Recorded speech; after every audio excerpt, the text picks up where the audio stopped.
The kinetic cure. The best medicine for old age is not sold in a pharmacy.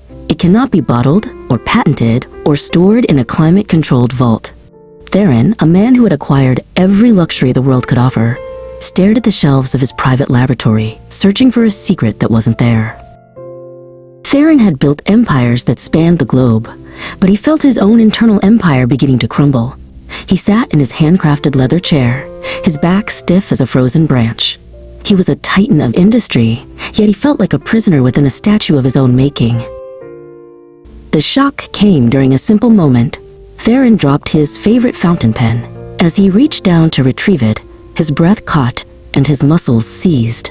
He realized with a jolt of horror that he was becoming a bystander in his own life, his range of motion narrowing until his world was barely the size of a desk. That was the day he met Micah. She didn't offer him a new formula or a revolutionary serum. She offered him the road. Micah moved with a fluidity that Theron had forgotten existed, her every step a testament to the power of a body in constant, joyful rebellion against gravity. Micah taught him that the heart is a drum that only finds its rhythm when the feet are moving.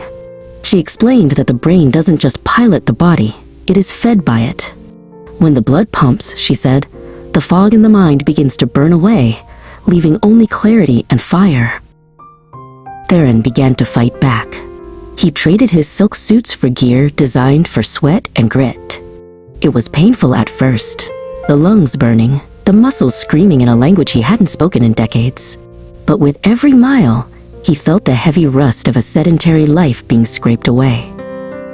One evening, after a grueling session, the realization hit him with the force of a tidal wave. He felt sharper than he had in his 20s. He understood the grim law of human biology. Body stops to brain stops. To sit still was to invite the mind to dim, to let the spirit settle into the dust. He was no longer a statue. He was a kinetic force. Theron realized that movement makes the brain younger, the heart stronger, and the spirit brighter. The billionaire who once sought immortality in a lab had finally found it on the pavement, in the lift, and in the stretch. Micah watched him with a nod of approval.